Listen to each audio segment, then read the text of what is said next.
The broadcast is now starting. All attendees are in listen-only mode. Okay, hi everybody. Welcome. Today we're going to go through the second webinar that we're going to talk about here with IPI Sustainable Preservation Practices for Managing Storage Environments in series number 3. I hope it's a great day wherever you guys are sitting. It's Rochester here. We're finally hitting spring, I think. This is one of our first couple of days above freezing since, the beginning of the new year. So we're enjoying it, kind of basking, walking around in t-shirts and shorts. But so let's get started and move through. Just to say hi real quick, my name is Jeremy Linden. I'm the Senior Preservation Environment Specialist here at the Image Permanence Institute. And I'll be giving the webinar today, going through and talking and answering some questions at the end. In the background, in the room with me, we have Christopher Cameron today. He's the Sustainable Preservation Specialist. And Chris is going to be kind of running the technical stuff in the back end of the webinar. And as you go through, we'll talk about questions here in a minute. Chris will be fielding those questions. So feel free to write in and tell him hi at any point that you want to. A little bit of technical support and information for anybody that's having trouble. Notice over on the right-hand side, just in case you need some assistance or have some trouble either logging into the webinar or getting the audio working, you can contact Lauren Parrish here at IPI directly at lmppph@rit.edu. or her direct phone line is 585-475-7175. For those of you who are joining us today, just as a forewarning, cable internet does work a lot better than wireless or dial-up. Just the speeds and the ability of the system to keep up goes a lot better. And for anybody who's having issues with the audio, you can either listen in on the webinar via your computer speakers and VoIP, or you can call into the conference line, the telephone number. That number is listed below, and it's also listed in the confirmation email that you would have received just today about today's webinar. As we go through, this is kind of typical format for us. We're going to go through and talk for a little bit and just give a presentation over some PowerPoint slides. But throughout that discussion, if anybody has any questions, please feel free to use the question box that's in the GoToWebinar control panel over on the right-hand side, most likely, of your screen. And if you have any questions, send those in. We may not get to those during the course of the webinar. They don't come directly to me. They'll go over to Chris. But at the end of the talk, with whatever time we have left, I'm going to try and make sure we leave at least 15 minutes or so for answering questions. Whatever time we have left, we'll go to those questions. Chris will share those over with me, and we'll address as many as we can. If we can't get to them during the actual webinar period, please rest assured we'll do our best to get in touch with you relatively quickly and try to answer the questions that you do have.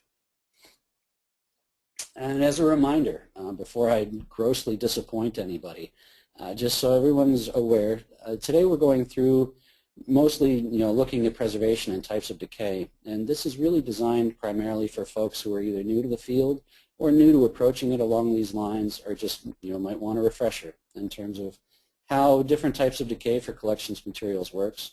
We went over these a little bit as part of the previous webinar about a month ago, if you joined us for that one in February. So there's also some information there. I'm going to do my best not to flat out repeat everything that we just said last month, but maybe a few things will crop up here and there. So I hope everybody's up for that topic today.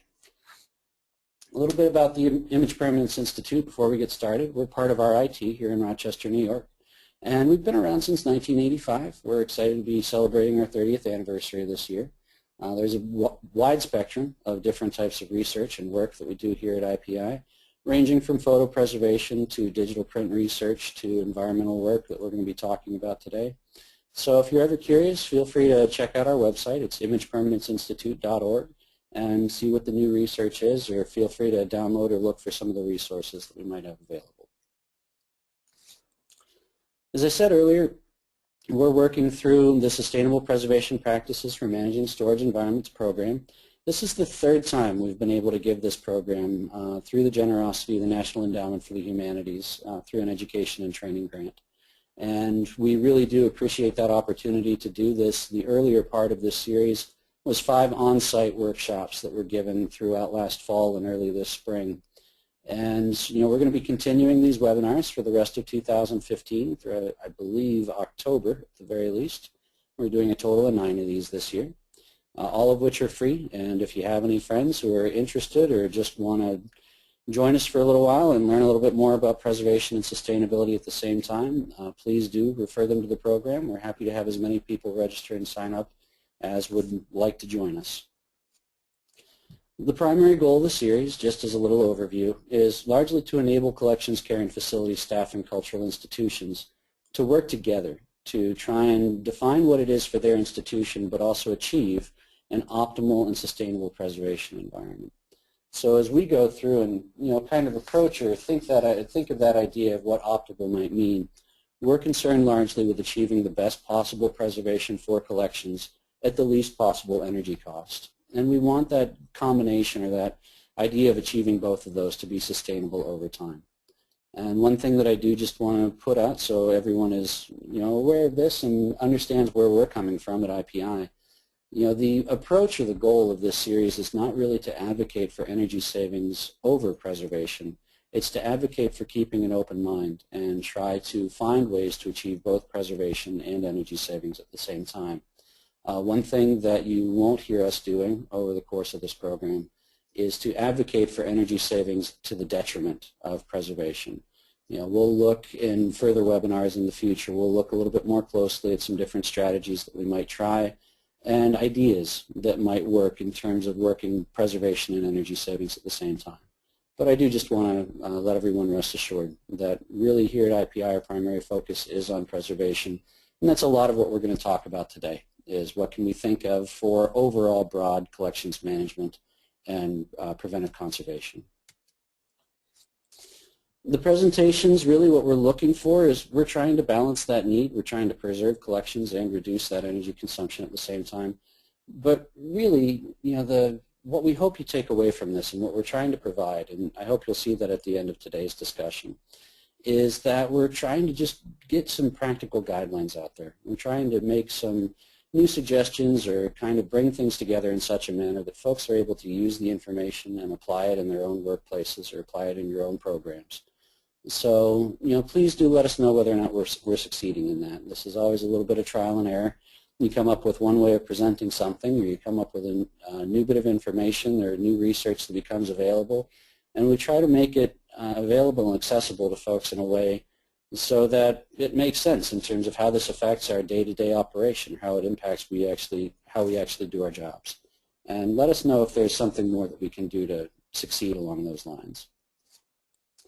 So for today's webinar, our focus is going to be the four different primary categories of decay that we think about here at IPI in terms of the impact of temperature and relative humidity primarily. We'll go through for a little while and discuss the preservation metrics that we've come up with here at IPI again, and thinking about how those metrics can help us in sort of everyday life or everyday work in terms of understanding rates of chemical decay. We'll look a little bit more at heat and moisture in each particular category of decay, and talk a little bit about different types of decay with pollution and light, although we won't spend a lot of time on that. And finally, we want to go through and just give some suggestions of what the environmental extremes are that we might experience in each of our locations or each of our own buildings, and discuss as a result what those collection vulnerabilities might be. Just identify some of the risks and be able to understand what the collection reaction to that particular risk may be, and just give some overall guidelines to keep in mind. So to get started, we'll just dive right in. We've got four primary categories of decay, and if you've listened into IPI's workshops or any of our resources before in the past, these are not going to be new to you.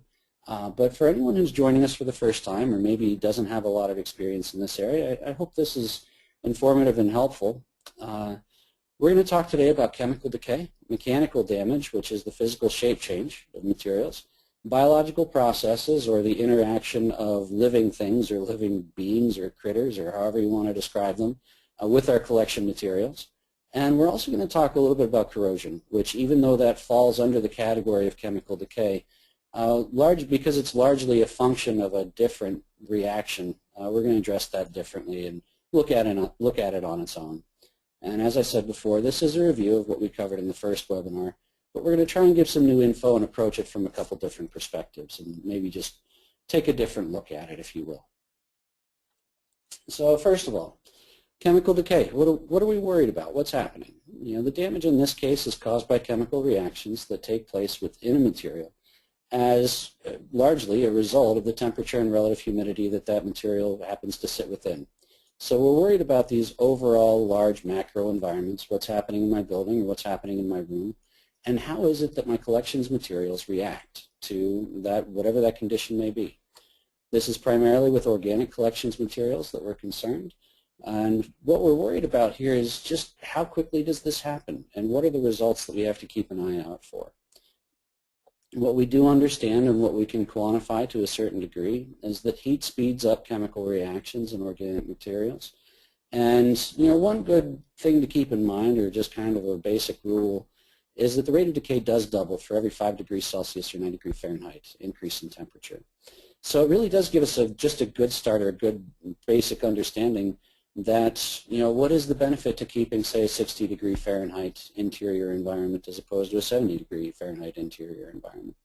And if it means that we can, have the rate of decay, then that's pretty significant. The other part of that equation, or the other thing we need to keep in mind, is the moisture component. And we do understand, we know that moisture is absolutely required for some chemical reactions. We're talking about a process oftentimes where we have a reactant in the form of the organic structure of the media that we're working with. A second reactant, if you will, in terms of the water that's available to it, either within the object or that is being absorbed by the object inside of the environment where we're located. And then we have temperature that plays into account in terms of the speed of the actual reaction. It's governing the rate at which the reaction occurs. So when we look at chemical decay over time, we understand that at least for these hydrolysis reactions, where it's a reaction between that compound within the organic structure with water that results in the formation of one or more new substances, for those hydrolysis reactions, the temperature really is the driving force here. We're concerned about what that temperature of the object may be. The hotter or warmer the environment that the object lives within, then the faster that reaction is going to go. And the lower the temperature, or the cooler the environment the object is in, the slower that hydrolysis reaction will occur. And the second reaction that we're going to look at, and we'll address this a little bit more specifically in a little bit, are the oxidation reactions, or those reactions where we have some component of our material that reacts with oxygen and is resulting in a physical breakdown. And even though this is a chemical process, it really comes down to an appearance as a physical change. And that's something we're going to talk a little bit more with corrosion when we get there. Going back to just chemical decay and acid hydrolysis, this is our real concern for most of the materials that we're working with. It affects any cellulosic material. And when we say cellulosic, the important thing here to remember is that we're not just talking paper. When we talk about cellulose, it's very easy to just jump automatically to that wood, pulp, and paper type of formation and say this is our primary concern.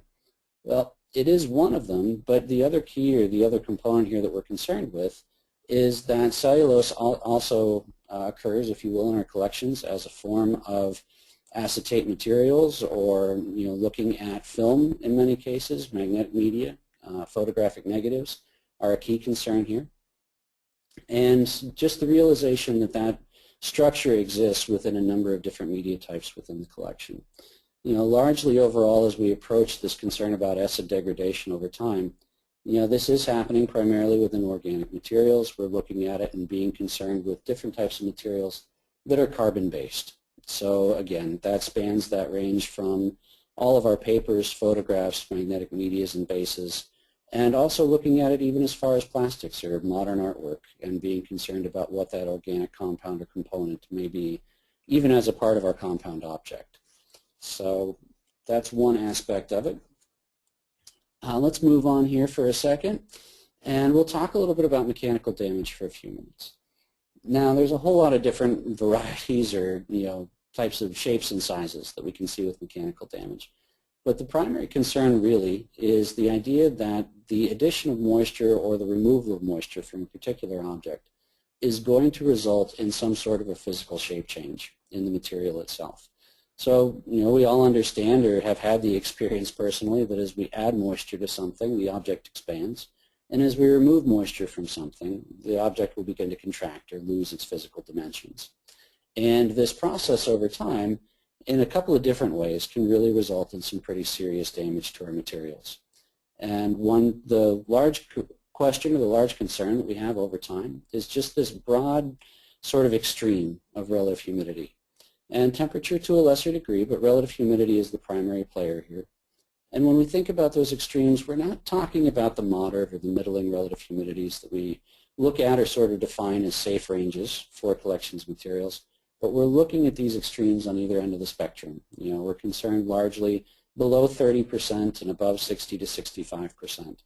And looking at that and saying, all right, this is likely going to take an object outside of its normal elastic bounds and going to get us into an area or introduce us into a situation where now this expansion and contraction over time is going to lead to irreversible damage or permanent damage in the physical structure of the object itself. On the question of fluctuations, there is a concern there, especially when those fluctuations are wide, upwards of 20% in many cases. We should look at and be extremely nervous depending on what part of the RH spectrum they occur at. But oftentimes the other thing to keep in mind, and we may spend a little bit of time on this later, is that as we approach relative humidity and think about what those safe bounds are, the research that is available today, and it doesn't apply to every single object out there that we have to care for, although I think it applies to a rather large family of them. The research that is available is largely looking at the possibility that this range, if you will, for a lot of materials between 30 and 60% and 30 to 55% maybe for some other reasons. But if we stay within what is understood to be this elastic range of relative humidity, then maybe the frequency of the fluctuation or the degree of the fluctuation within that band, within that 30 to 60% band, may not be as serious or even as damaging as we originally thought it to be. I think there's still some more research to be done in that area, and we still want to make sure that we're looking at this in terms of some very specific materials.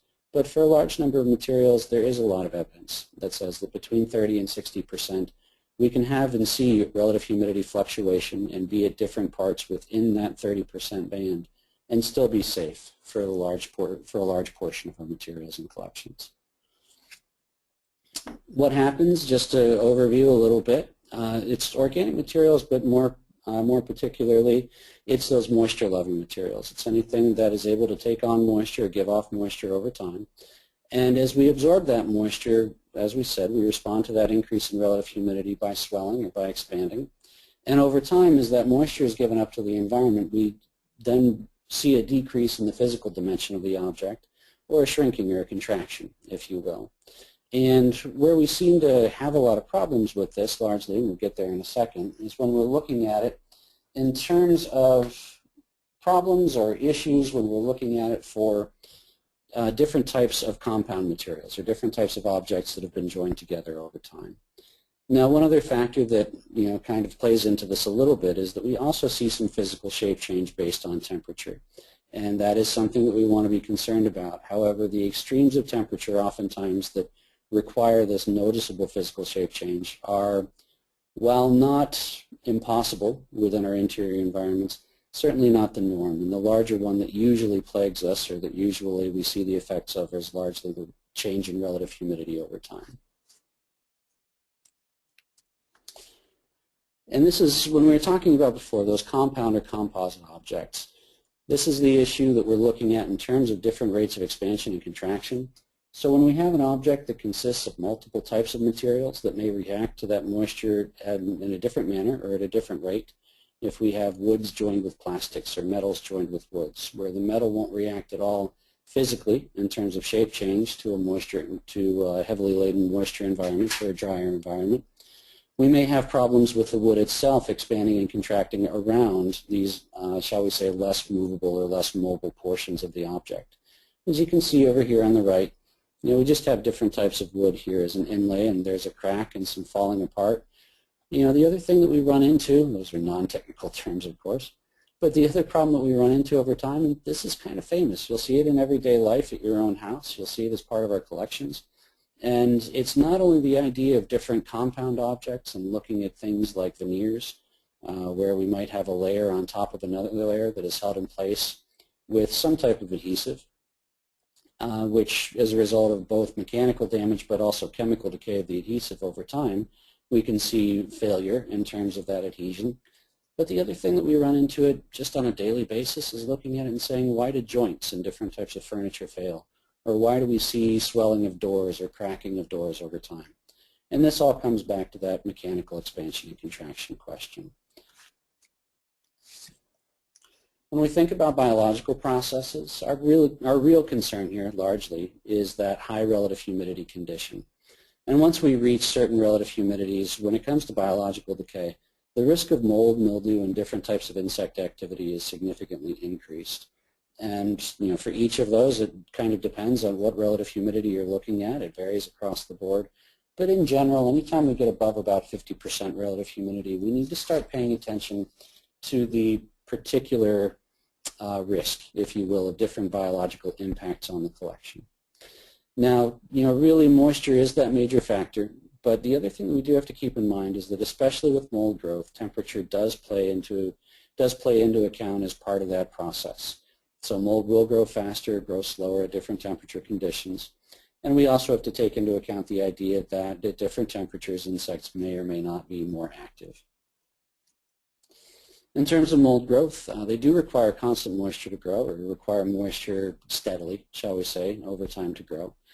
Largely, and we want to put a couple of brackets on here, just kind of help people out in terms of where we should start to be concerned.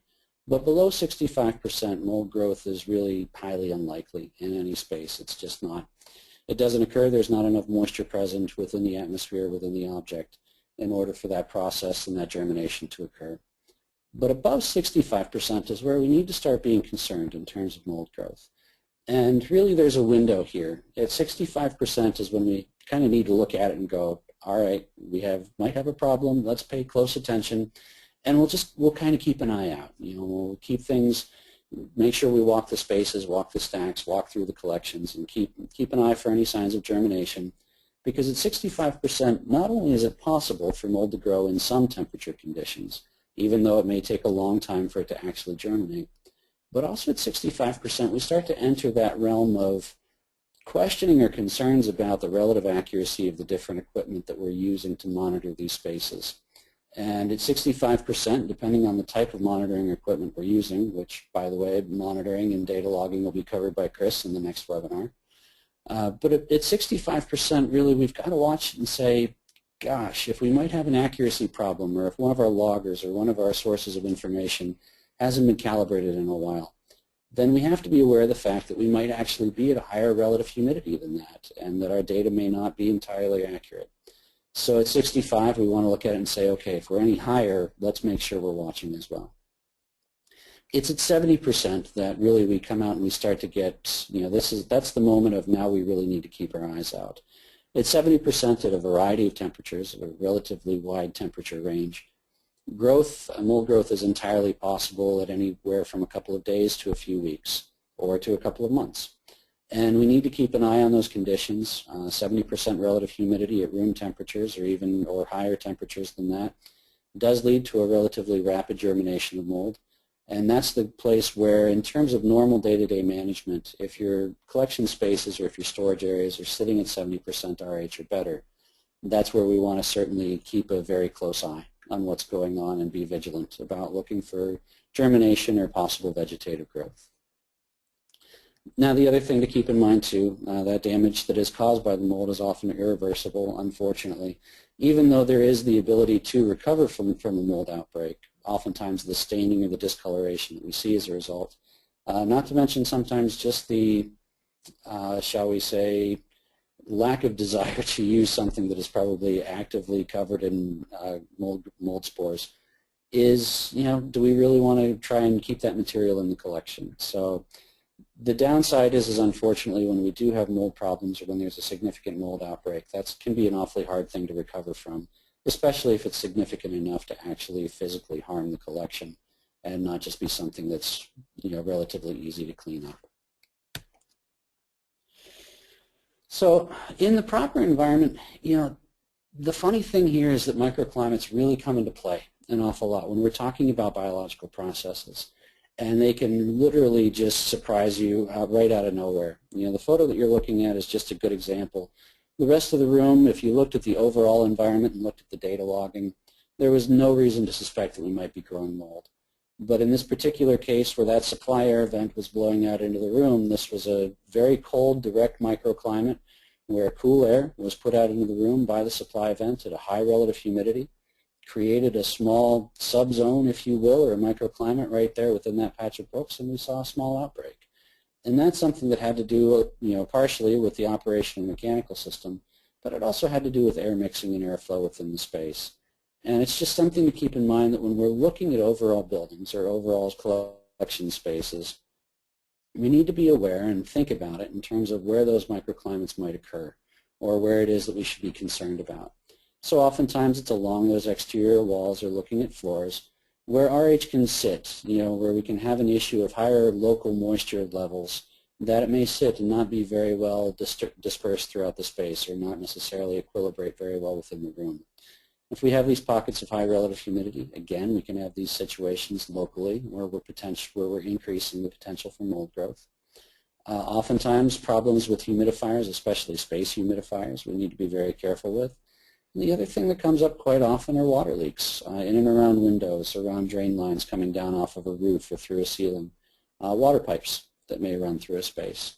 Oftentimes a leak can go undetected for quite a while, and one of the results can be a localized outbreak of mold in that particular location.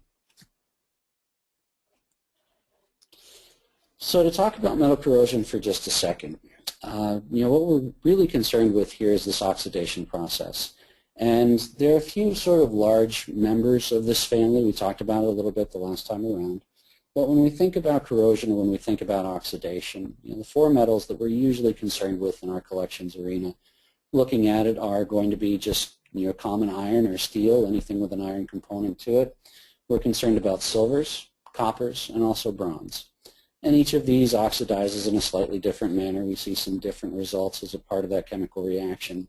But it is a physical manifestation in many ways that we see or we think of it in terms of seeing that noticeable physical difference. But that chemical process, that oxidation, typically is a good broad rule. Once we get to 55% relative humidity, we want to start being concerned. It's a little bit different for every metal that's out there, but we want to, at 55%, start to pay attention to those metal portions of our collections and keep an eye out for oxidation processes.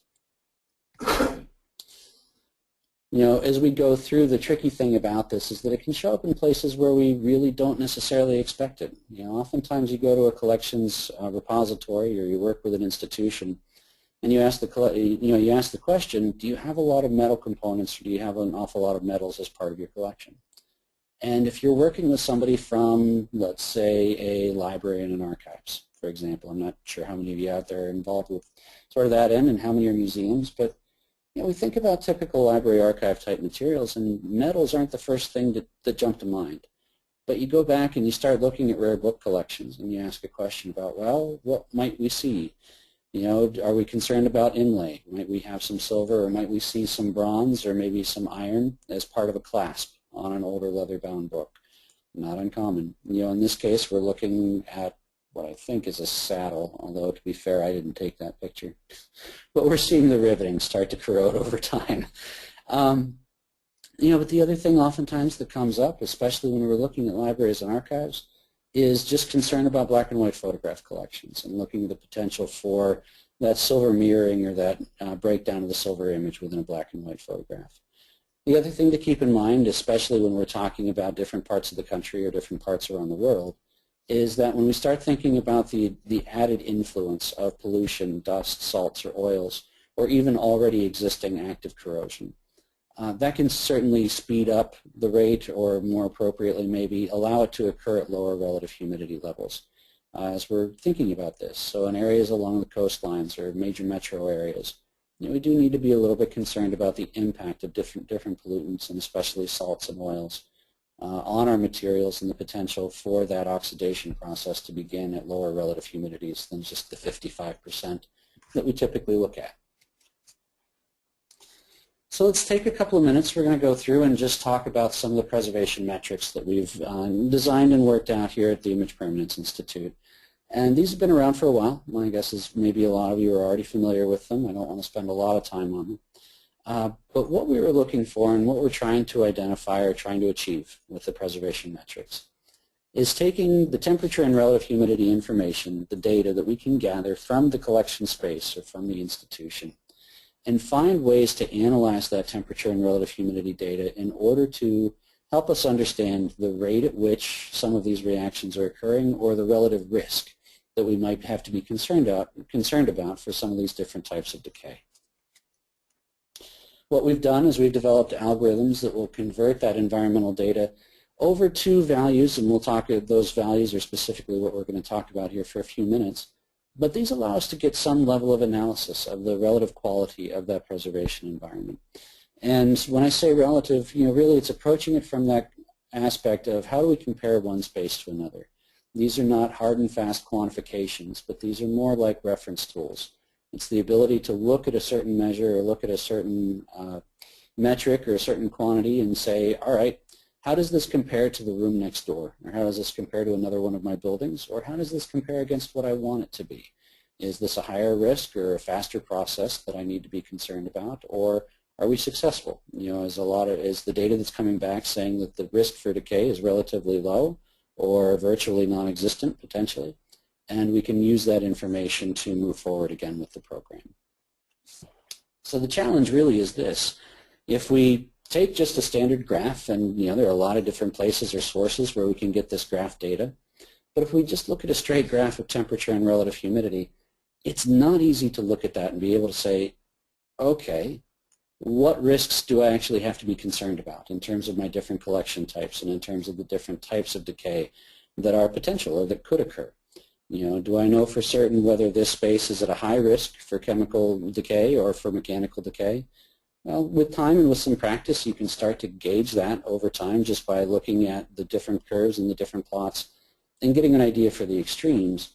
But it's awfully hard to take all of that information, all of that data that we look at, in this case, just over the course of 1 year, and use that in your own mind to say, is this better or worse than another space down the hall? If the differences aren't necessarily apparent or aren't necessarily obvious. And that's where the metrics come in. That's where using the data and actually using these algorithms comes into play. So we can use those calculations to give us, our goal here really is just an immediate overview that we can use to evaluate the spaces. And, we'll have color markers or something that just gives us a basic, danger Will Robinson moment of risk, good, risk, okay. And the idea here is not necessarily to say that this is absolutely the case.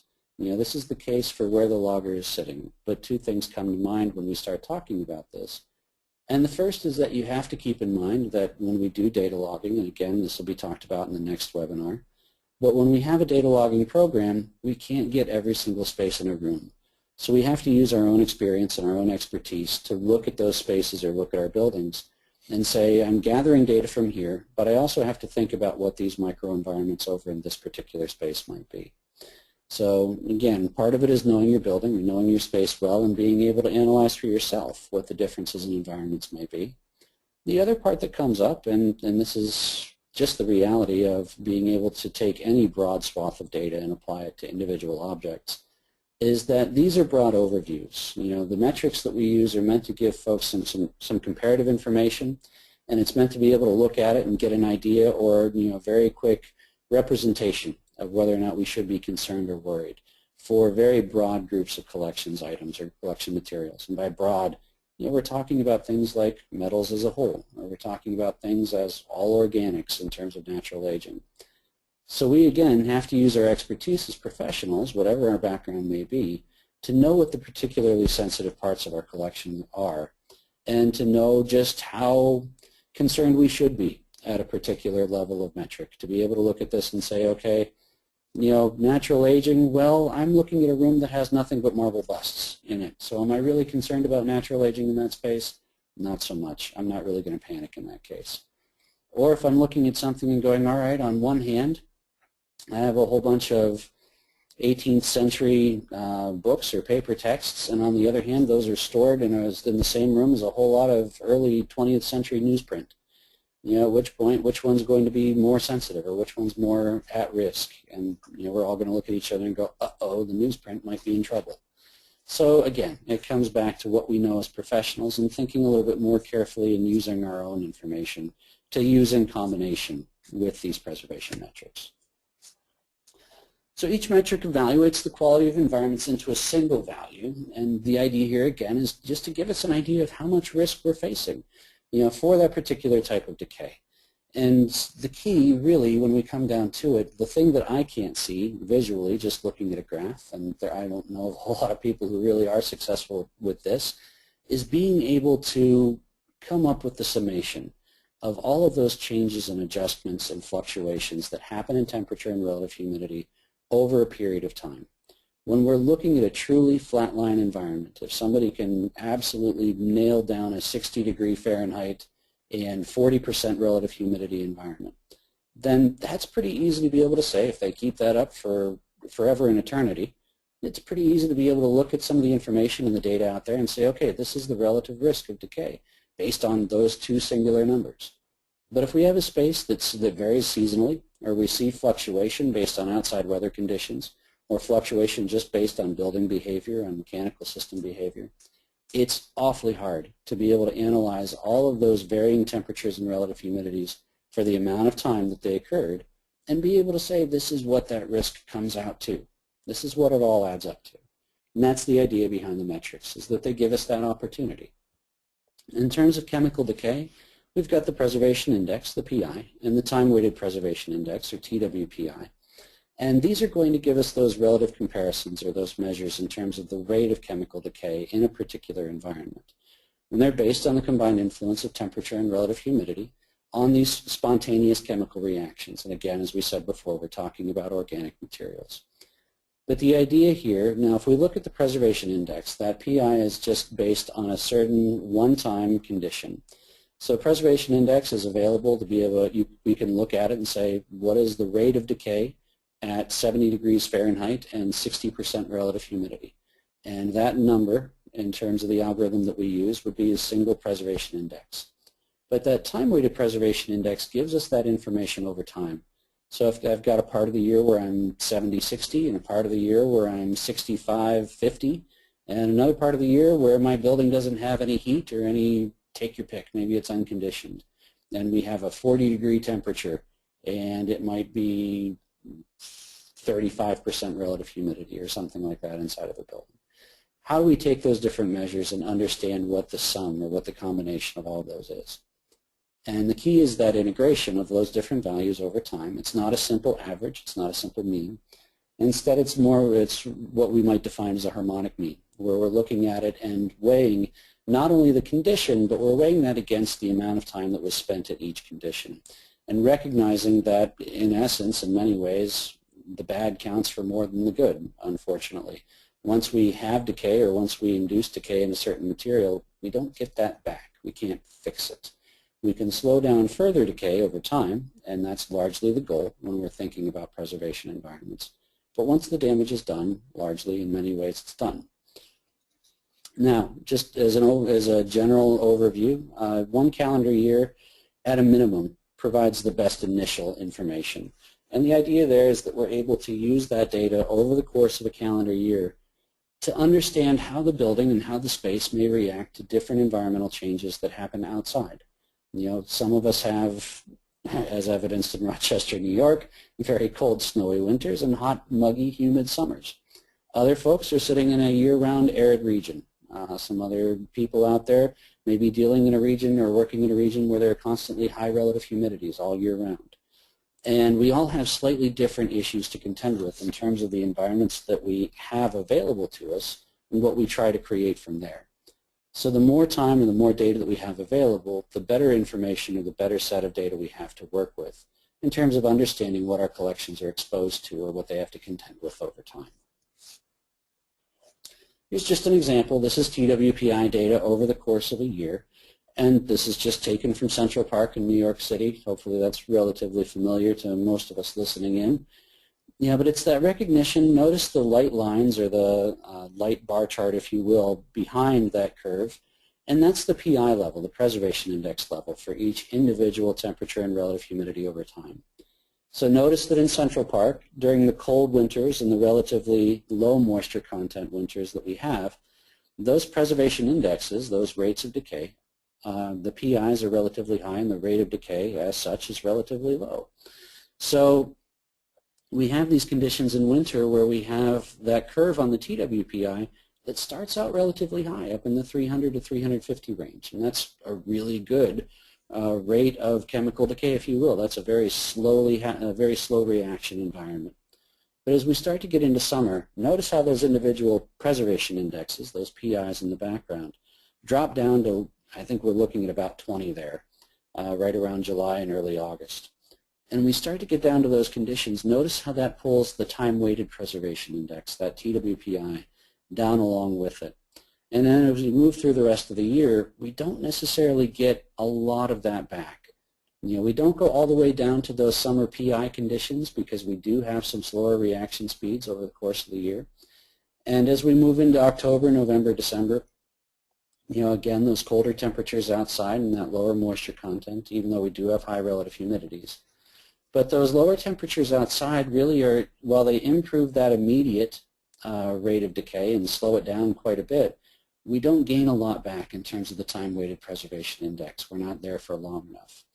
And over time, if we were looking at a 5-year graph of this or an 8-year graph of this, what we would start to see is that for all of these seasonal patterns that we see, where there's slow rates of decay outdoors in winter and high rates of decay outdoors in summer, that these begin to, if you will, steady out in the time-weighted preservation index. And over time, we might see a TWPI in and around this 40 to 45 range for outdoors in New York City. And that's the sort of information we're looking for, but we want to find that for our indoor environments. So for those chemical decay metrics, for that preservation index or time-weighted preservation index, we're looking at it. If we have a TWPI of 75 or higher, we at IPI are rating that as a good environment or a good condition.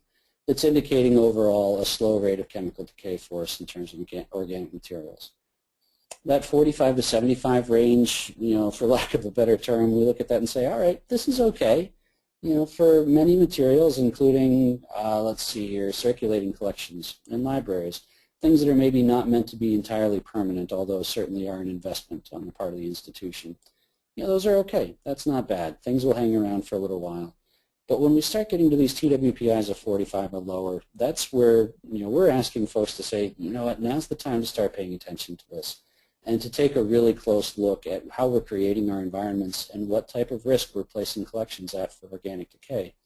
One thing to keep in mind is that TWPI of 45 or lower, we discussed this a little bit during the last webinar, but a temperature and relative humidity set point of 70 degrees and 50% relative humidity only gives us a TWPI in the high 30s to the low 40s. So that traditional set point, or that traditional condition of 70 degrees and 50% relative humidity, or 2050 Celsius, if you will, when we look at that, that's actually, in largely an estimation in terms of rates of chemical decay, is not an appropriate environment for long-term preservation. Thinking about mechanical decay metrics, we approach this really from two particular aspects. One is the percent dimensional change in an object, and the other one is the maximum or minimum equilibrium moisture content in a particular object. And just to define those real quick, that dimensional change is essentially the amount of absorption and desorption that an object will go over, the change in physical dimension that the object will experience over the course of a period of time. So what is the maximum expansion or the maximum physical dimensions of that object over time, and what is the minimum, and how much percent change do we see as that? And for the second part of that, that minimum maximum equilibrium moisture content, we're looking at that in terms of the actual moisture content of the object as percentage mass. So when we see that and say, all right, if something has 10% moisture content, then that means of its total mass, 10% of that is going to be made up of water. These are based largely on studies that are done by the Forest Products Laboratory in Madison, Wisconsin, here in the U.S. And it's based on the moisture absorption and dimensional change on, it's not necessarily an imaginary block of wood, it's imaginary to us, but it's a block of wood of standard species is how they define it. And it's what we're doing in this case is allowing that block of wood to stand in for our organic materials, recognizing that not all of our materials are exactly a block of wood. So again, this is used as a reference point. It's used as a way to be able to look at the metric and say, what is the amount of change that likely is happening, and do I have an object that is going to be particularly sensitive to that dimensional change in terms of physical movement? Again, with the metrics here, the goal is to warn us before we see some excessive dryness, or let us know when it gets too dry and we might have severe contraction of a particular material. If we have extreme dampness and concerns about expansion of that material over time. And to know that especially, we'll talk about this in a second, but especially in terms of seasons, thinking about what those extremes are. So when we look at it in graph format, or think about it in graph format, these are two ways, and you can see the relationship between the two. Notice here at the top we have the dimensional change graph, and that's just taking from, if you will, a standard condition or from its normal starting point and saying, well, how far above and below are we looking at in terms of the full broad spectrum of dimensional change? You know, and it's that concern where, all right, we might shrink by up to 1%, but we also expand by nearly 1%. So on that dimensional change graph, we could be looking at 2% total shape change or total dimensional change over the course of a year. When we look below, it corresponds directly to the equilibrium moisture content. Notice from the top graph to the lower graph that as we look down, in that earlier part of the year, and these equilibrium moisture contents are directly, largely influenced by relative humidity. But these cooler months of the year, those wintertime periods, we're looking at it and recognizing that those are low relative humidity portions of the year. And when we get to the summer months for this particular location, that's when we start to experience higher relative humidities. And those higher relative humidities bring the collections materials into equilibration with that high RH and that higher moisture content. We see the moisture content of the material increase over time, and that then expands the physical dimension of the object and increases that dimensional change in terms of expansion. So, you know, there are different ways of visualizing this, but I think it's a useful one, recognizing that oftentimes, again, not everywhere, but in many places we may have this seasonal fluctuation in terms of moisture, both in the building and outdoors, and that movement or that fluctuation from the high point to the low point is one of the causes of damage or one of the primary concerns for damage in terms of physical dimensional change. I won't run through these overly closely. If you're curious, you can come back to it and look a little more closely at this, or you can go to IPI's website at imagepermanenceinstitute.org or at ipisustainability.com, and there's also a description and an explanation of the mechanical decay metrics at the Climate Notebook if you're curious. But it's just to say that we do have some guidelines in terms of how much change or how much moisture we want to see in different types of materials. For the biological decay metric, we have the mold risk factor, and mold is this particular algorithm. We're looking at the combined influence of temperature and relative humidity on the germination rates of some common mold species, among which are Aspergillus and some Penicilliums. So, you know, that mold risk factor is one that we're going to look at and try to have an idea for what the relative risk of germination or mold growth is in our particular space. This is a metric that does integrate over time. And, you know, the idea is, like I said, is just to give us that heads up, is to tell us how close we are getting, or if it's time that we actually ought to start looking.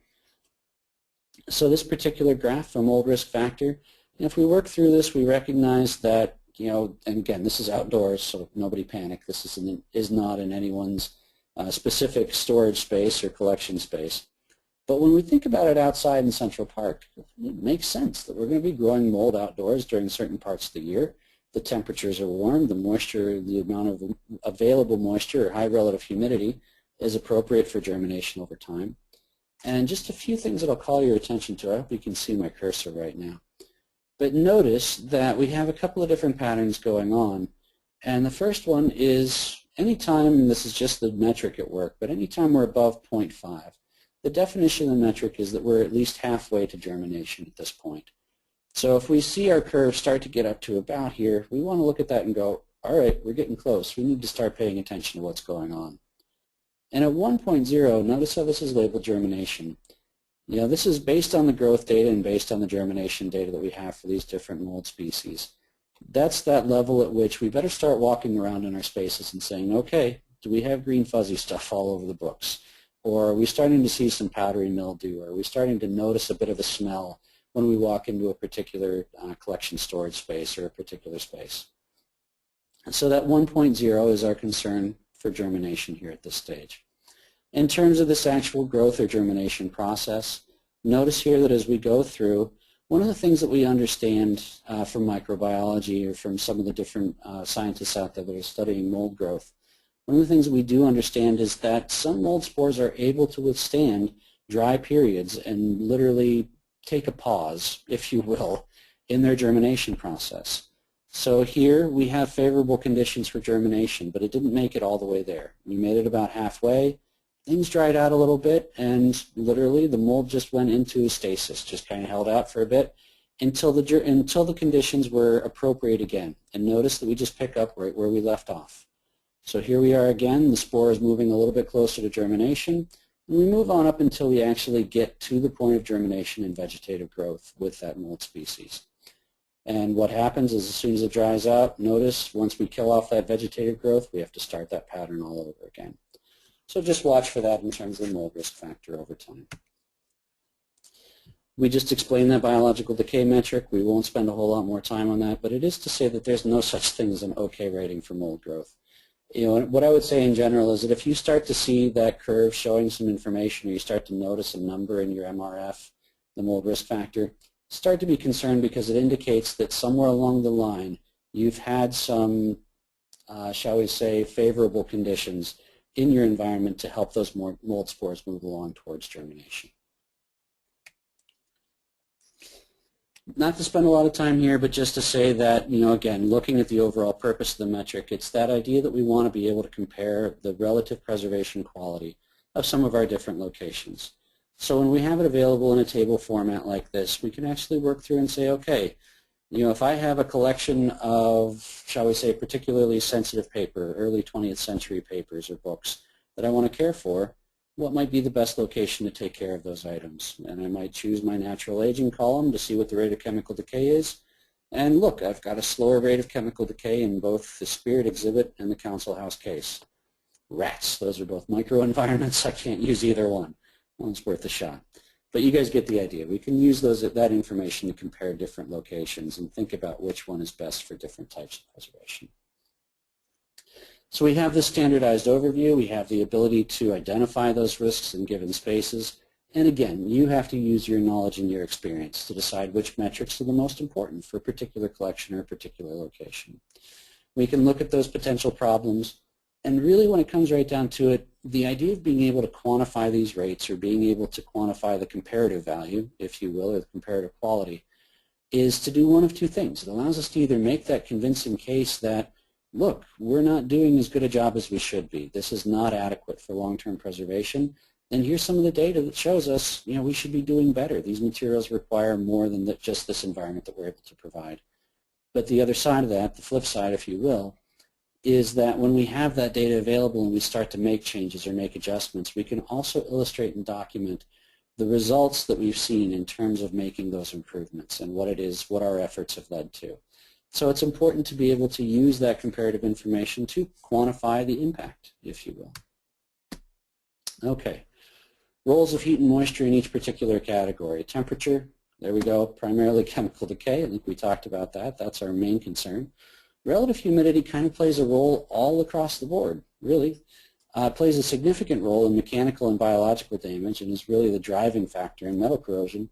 But there's, even as we talked about in chemical decay, there's a large component of that is relative humidity or attributable to moisture, that is governed by relative humidity.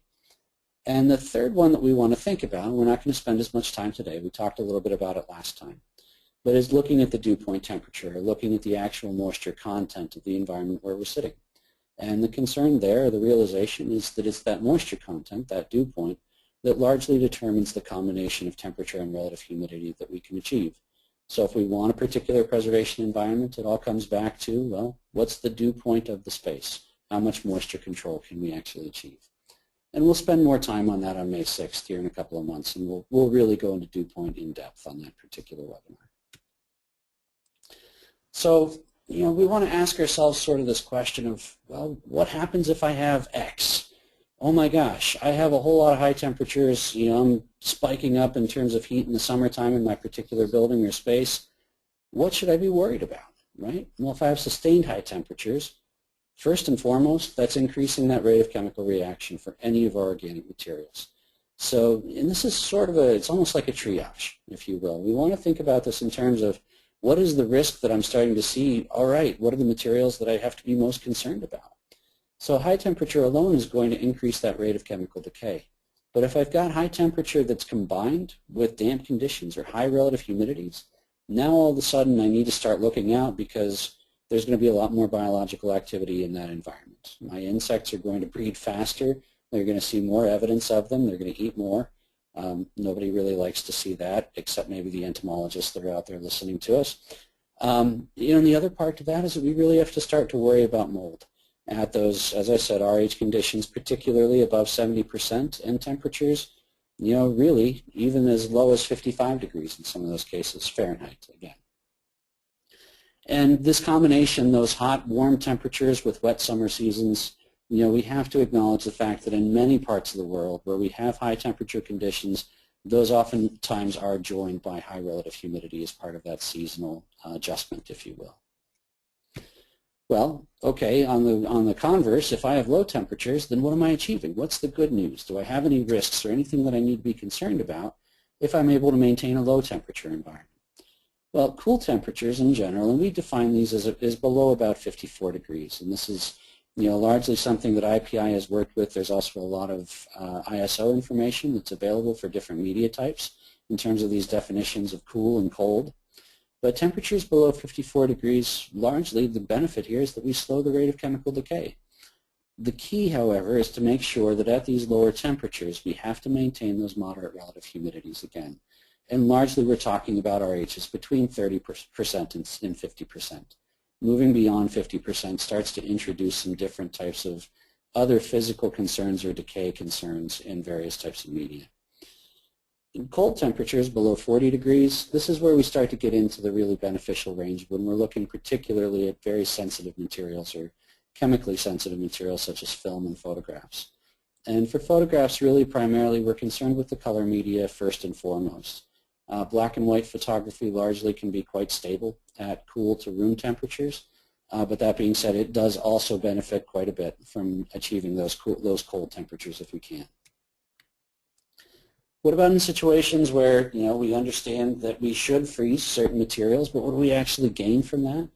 Well, if we can get below 32F or 0 degrees Celsius, this is really the recommended storage condition when we're talking about any film material, be it motion picture film, be it photographic negative, be it transparency, be it still, and also for especially color photo collections or any type of color media collection. One thing that you have to keep in mind is that absolutely above all else, if we have degrading acetate or nitrate collections, frozen is absolutely the recommended condition to store that material at. And among the various media types, over the years there have been a lot of questions, and there are still some concerns that certain materials may be at risk in terms of frozen conditions.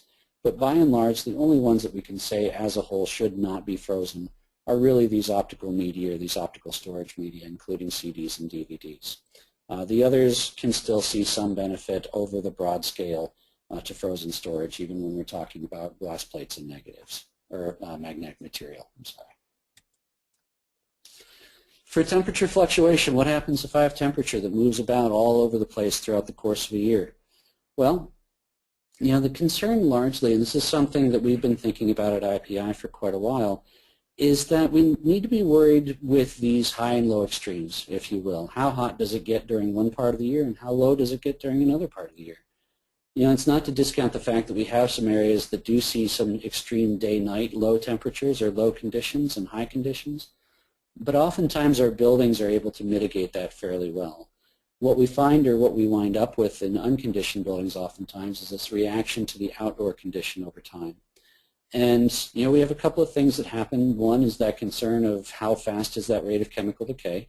We talked about the fact that in the high temperatures it's going to be significantly faster, whereas one upside for areas that have cool winter temperatures or cool seasonal temperatures is that we can, with the help of outdoors, slow down that rate of decay. One thing to recognize in here, and this is just an aside, we'll talk about this more in a later webinar, is that in terms of understanding thermal equilibration, the studies that we've done at IPI and the research that's available out in the field largely points to the fact that thermal equilibration is quite fast in terms of normally happening within a matter of hours. We'll see full thermal equilibration of materials at the core of the object, and even inside of different cabinets or different types of enclosures, within typically 4 to 12 hours, give or take. So even though there is a bit of a lag, depending on what the storage media might be or how it's arranged, typically that thermal equilibration is relatively fast. So we can't rely on the fact that the object is just kind of slowly coming up behind that temperature change. It does come to that full equilibration relatively quickly. In particular, just in terms of risk for wide fluctuations or for frequent fluctuations of a wide degree, we want to keep an eye on things like furniture, paintings, ivory, and other composite materials that are just going to be particularly susceptible or particularly sensitive to those wide temperature changes. What happens if I have high relative humidity in my space? Well, and again, we have to a little bit here define high, but largely in terms of looking at it for concerns of mechanical change or physical dimensional change, that high risk starts at about 60% relative humidity. Is where the research that's available is starting to point to the fact that most materials can undergo non-elastic damage or non-elastic shape change, if you will, at these particular over 60% RH conditions. And we need to be worried about that mechanical change, but we also have to be concerned that once we get to 65% and beyond, especially at 70%, we introduce largely or more significantly that concern for mold risk. And at 60% and above, really insect activity is a primary concern. If you have a problem with infestation or with pest control, then above 60% relative humidity, you're probably going to see a fair amount of activity.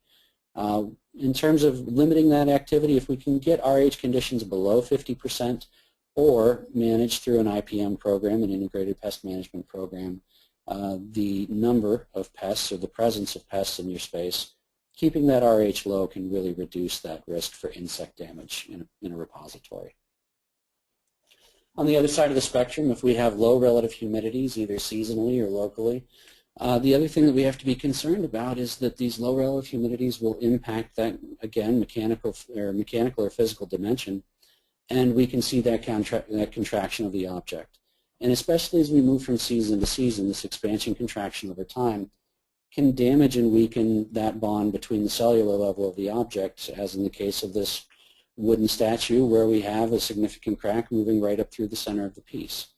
And that's that reaction to that gain of moisture and that loss of moisture on that seasonal basis. Finally, at one point during a dry season, the object just couldn't maintain its physical integrity anymore, and we did achieve, unfortunately, that crack. The other thing that we have to keep in mind is that I have a typo in the webinar.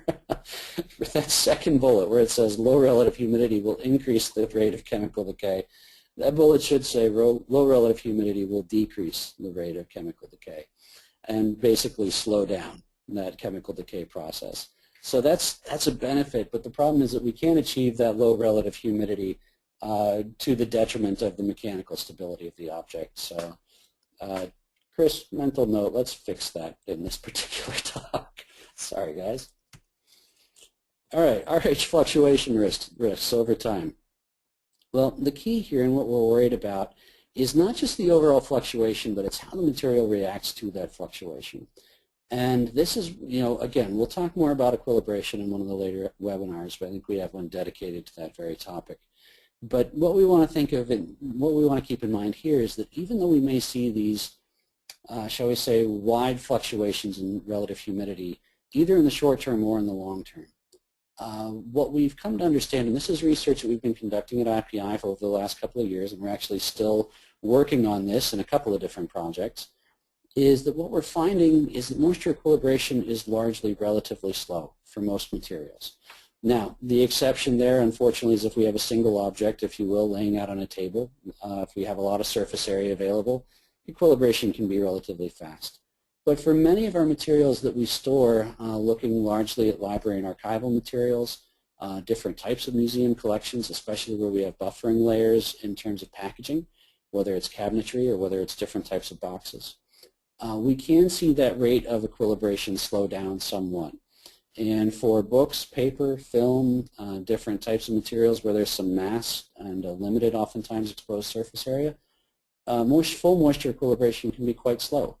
We can be looking at a period of weeks to even months, depending on the arrangement and the type of media that we're looking at. So in the short term, for a lot of materials in terms of our NORDs and in terms of our normal storage capacity or storage furnishings and patterns, in the short term, we're not as concerned about those relative humidity fluctuations because the object doesn't catch up very quickly. It just takes too long for it to fully equilibrate. Now, if we're in a lab scenario or in a conservation lab where we have single items sitting out on a table and we start to expose them to significant fluctuations over a short term, we do expect to see some fluctuation there. We do expect to see some physical change and potentially some damage. So we want to pay attention to that, and we do want to keep that in mind. Overall, in general, we want to watch this long-term concern or this long-term fluctuation, and these sustained RH fluctuations over time are significantly going to increase that risk of mechanical decay. And as in the case of this vellum-bound book, we will see the effects of that over time. The interaction of temperature and relative humidity with light, just briefly to talk about this for a second. I'm not going to talk about light intensity. It's not really something that we work with a lot here at Image Permanence Institute. There are better people who are better equipped to talk about that than I am. But we'll talk just a little bit about how it reacts or how it relates to temperature and relative humidity and decay over time. What we do understand is that light energy, in addition to just the problems with fading that we might experience, but that light energy does significantly increase the surface temperature of an object. And as a result, we can create, if you will, some very significant microclimates near the surface of the material. So in many cases, if we have an object under a bright light and we drive the relative humidity down due to that increase in temperature, we can potentially see some problems in terms of low RH and mechanical damage, especially at the surface of an object. The other thing to be concerned about is that if we have direct sunlight or a large amount of light energy on a dark object, or even just think of your typical book, but by driving that surface temperature up, we're also driving up the rate of chemical decay.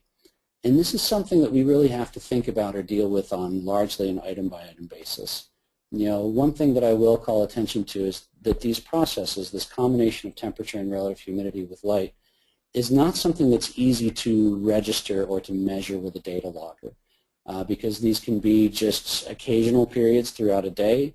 These can be distinct microenvironments or microclimates within a particular building or within a particular storage space. So this goes back to the realization that data logging can take us so far and that it's valuable and significant for what it is, but that we also have to keep in mind what the other things at play or the other processes that are happening in our space may be. And this light exposure and these surface microenvironments are one of those aspects. And one of the other places where we find this, and we're all aware of the potential, both positive and negative, for cases in vitrines to be microenvironments over time. But if we're not careful when we think about light sources within those cases or vitrines, and oftentimes the lack of airflow, we can have significant problems with heat buildup and light exposure within those specific microenvironments. Damage, what do we see? We all understand the risk for fading and bleaching. And again, there are other people who are far better than I to talk about that in detail. But really, this can happen relatively quickly. We can see some significant problems in a very short period of time. And over time, we start to see damage not only in terms of just the color or in terms of the dye in the materials, but we also start to see weakening of the physical structure itself over time. And this is largely due to the ultraviolet light. And when we think about it, in terms of that combination of the ultraviolet light with the slow chemical breakdown, or in some cases maybe the rapid chemical breakdown of that organic structure, if you will, we're kind of attacking it from two different angles. We've got that natural organic decay occurring because of temperature and relative humidity, along with the bombardment of ultraviolet light, and we start to see things like fabrics in particular break down oftentimes faster than we might expect. Pollution, interaction of temperature and relative humidity with pollution. Well, we have, obviously there are a number of things that we have to contend with, and there are different things that we want to keep in mind. The first one is really these ideas of airborne pollutants, and what do we want to be concerned about or think about in terms of, in these cases, largely we're talking about gaseous pollutants. So these are different compounds, if you will, that are coming in from outdoors. Oftentimes we bring those in either via air exchange in a window or a door, or we bring them in on purpose through the outside air within a mechanical system. We do need to be concerned about that. And the other issue that we're looking at, by and large, is just this issue of what happens with this hydrolysis reaction as materials chemically decay. If we contain those byproducts, those acids that are being off-gassed into the environment, within a small microenvironment, then what happens? What do we need to be concerned about? How does that play into that process? And, largely we want to think about these and try to mitigate them from the start. So if we can, to lessen the influence of that pollution over time, we're looking at those chemical pollutants. If we can reduce the temperature of the space and keep the relative humidity fairly low, then we really do reduce the opportunity for those pollutants to react to any large degree with the materials in the environment. There are a couple of different ways that we can combat, if you will, the exposure of the material to the various pollutants. Enclosures is one aspect, is one beginning. If we think about it in terms of particulate, or just, for lack of a better way of putting it, let's think of it in terms of dust. But if we're concerned about the impact of dust on collections, not only physically, but also in terms of speeding up the rates of certain reactions, then enclosures go a long way toward that. Just using the appropriate boxes, using the appropriate folders, using the appropriate packaging can protect many of our objects from that particulate pollution, if you will. When we think about it in terms of buildings, we also have the ability within many mechanical systems to filter those particulates out to various levels. We may be able to achieve 80% filtration or up to 98% filtration, depending on the space or the environment. But that again, between the combination of enclosures and those filtration systems, oftentimes reduces a large portion of that concern or a large portion of that risk. Now the other thing that we have to think about is gaseous filtration or gaseous pollutants within this process. And we're worried about things like ozone or SO2 or NO2 that, by and large, oftentimes are being introduced from the outside atmosphere. And when we approach that, largely these are primarily a concern in more heavily populated urban areas. Many of these are essentially, if you will, air pollution. And, in areas of larger concentration where we have urban metro places, then those are the institutions or the places where we want to be thinking about the potential for gaseous filtration. Oftentimes where there are not centers of manufacturing, smaller communities, smaller cities, largely you can get the information for this, but largely it's not as much of a concern in terms of having to look at gas-based filtration. When we're thinking about off-gassing of materials, there is some research out there. I think this is, again, one of those areas where there's still more research maybe to be done. But what it comes down to right now is that while the material does off-gas, I think one of the larger aspects of looking at it at the moment is the realization that the concern is more about what is still contained within the object. That once it is off-gassed from the object, well, there is the potential for it to impact other parts of the collection. Again, if we have these enclosures, if we're protecting the collection in another way, that risk may not be as significant as what we've initially thought. And the primary concern of the place really to address this is what happens with that concentration inside the object of the material itself. So this is really just about trying to achieve some level of practical risk management and thinking about what it is that we can do on a day-to-day basis, or how we can think about environments on a day-to-day basis to understand what the potential or what the likelihood of certain types of decay occurring might be. And over time as we look at this, the big things that pop out, or the big things that we should be concerned about, is we need to think about these sustained periods of high and low temperature or high and low relative humidity. And really this comes down to seasonal maintenance or seasonal management in many parts of the world. It's recognizing that our worst conditions are these oftentimes yearly or seasonal extremes, and the ability and or lack or inability of a particular building or mechanical system to manage them effectively. In terms of temporary spikes and fluctuations in temperature and relative humidity, now obviously if something is egregiously wide, we're talking about a 30 to 40 degree Fahrenheit swing in temperature or a 25 to 30% swing in relative humidity, sure, maybe we should be concerned about those. But by and large, when we're looking at normal building operation, frankly, even in terms of buildings that are not conditioned all that well, when we're looking at most of our collection spaces, these short-term spikes and fluctuations are not as significant of a risk. We still do need to look at them. We do accept that temperature does equilibrate fairly rapidly, but that relative humidity equilibration for many materials and many material formats is awfully slow. So those short-term and temporary spikes and fluctuations, again, may not be as risky as we initially thought or were concerned with. We just have to judge. We have to be careful and consider what's going on in our own individual institution. So to that degree, we're going to talk a little bit about, just briefly, these are the last couple of slides, we're going to talk about these safe and risk zones that we have for temperature and for relative humidity. And this is just trying to give us something of a spectrum to think about.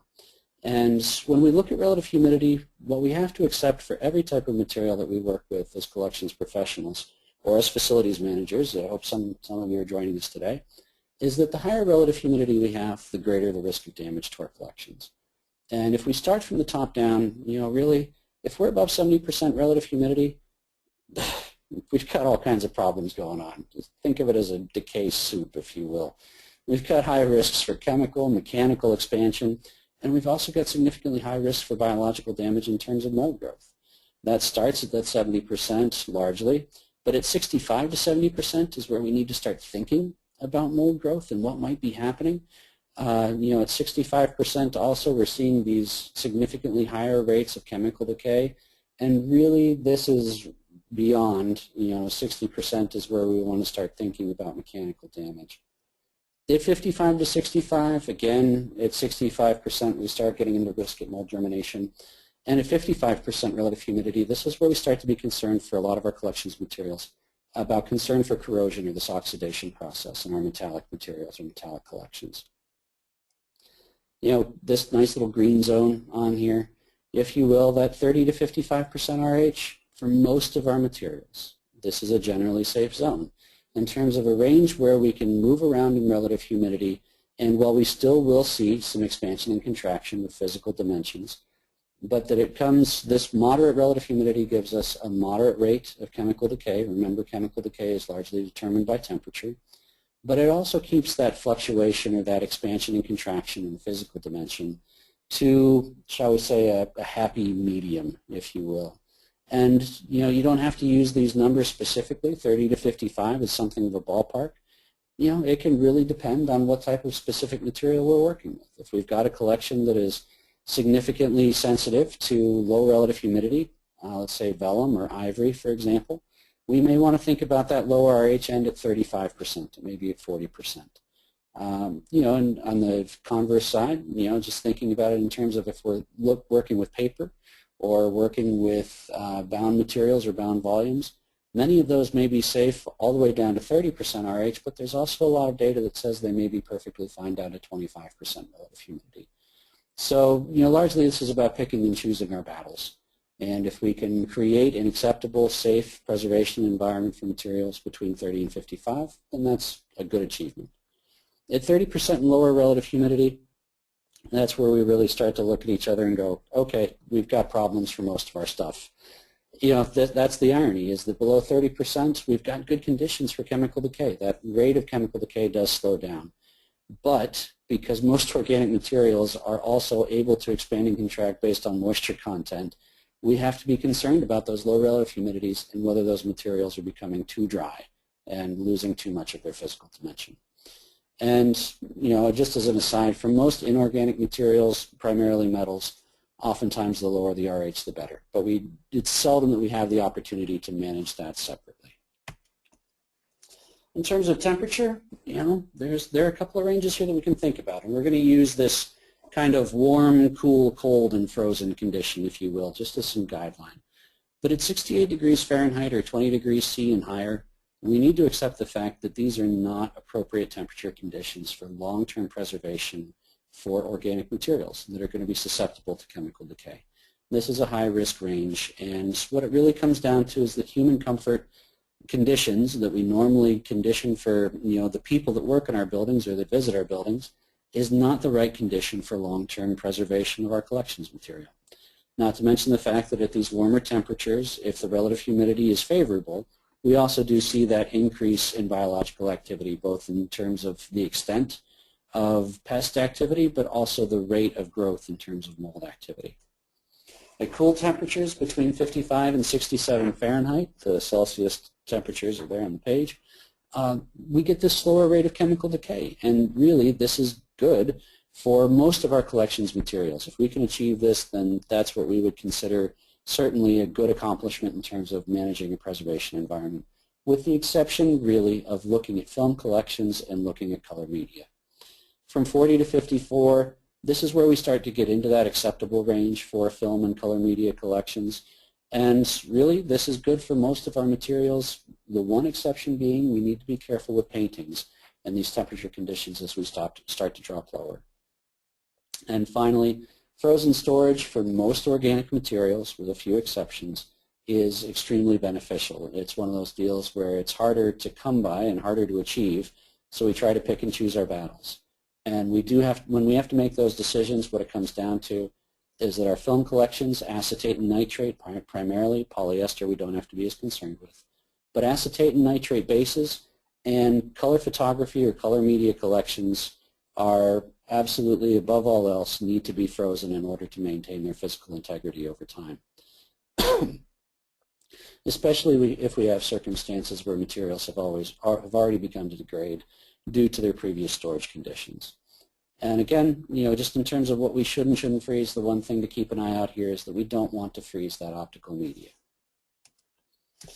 So to summarize going through, I think I left us a couple of minutes for questions, so I'm not always that good. To summarize going through, we can manage the environment for preservation, but we need to understand just a few things in terms of the general trends of decay. And knowing what the impact of temperature and relative humidity are on those different modes of material decays, we need to understand our own collections and understand what the relative specific vulnerabilities of different material types are. And I hope that what we've come to over the course of this webinar, and please feel free to ask questions about this as we move forward, but what we want to come to is an understanding of thinking about this idea of risk and what we want to worry about and when, and really addressing this idea of how do I focus on this and create my preservation triage, if you will, so that when I have my data, when I have my information about the preservation environment, how do I know which stuff to go after and how do I know which battles to pick, if you will.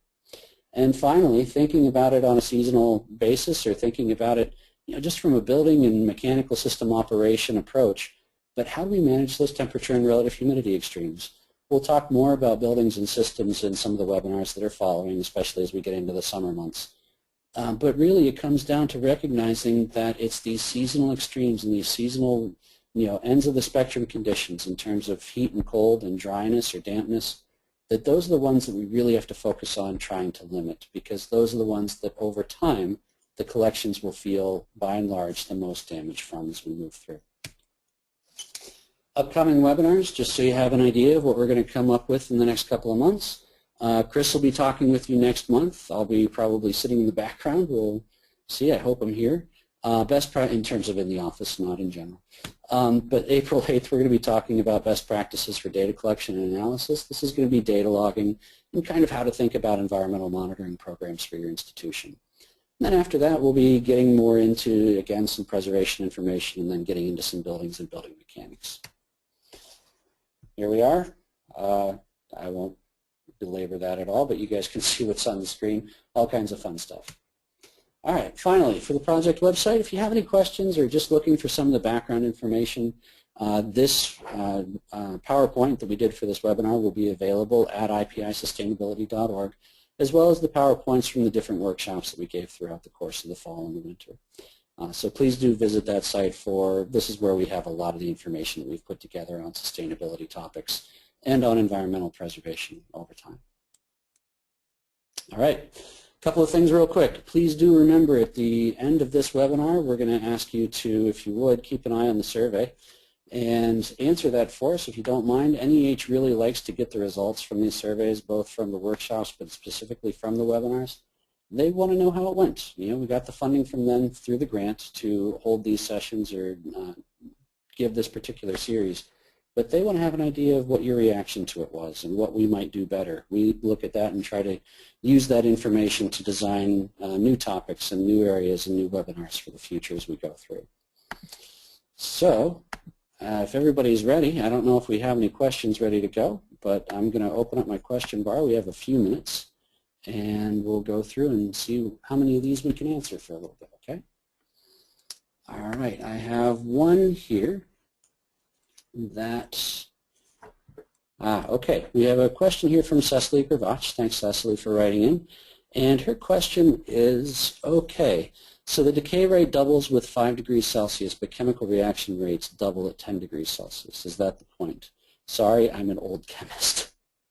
The point here is largely, and I will come at this and admit that I am not a chemist, so I'm going to approach it from my understanding or how it is that we approach it at IPI in terms of that chemical decay rate.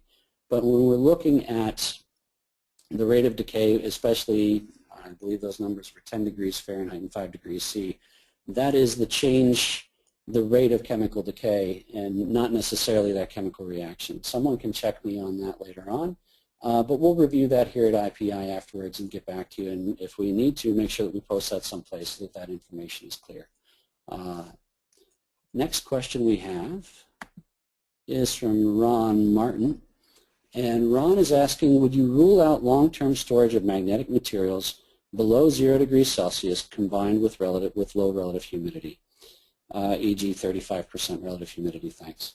Ron, it's a really good question, and this is one that there's been some debate on over the last couple of years. And let me think, it's probably maybe 6 or 7 years ago now. I wasn't involved with this particular ISO committee, but the discussion there that Ron is referring to is that when it comes to magnetic media, for a long time in terms of the research community, there was a concern that with magnetic materials, we might have this, if you will, well, it was the problem of looking at the lubricants in magnetic materials, and at low temperatures, those lubricants might separate out from the magnetic media and actually cause damage to the media itself once it began to separate and come out to the surface of the material.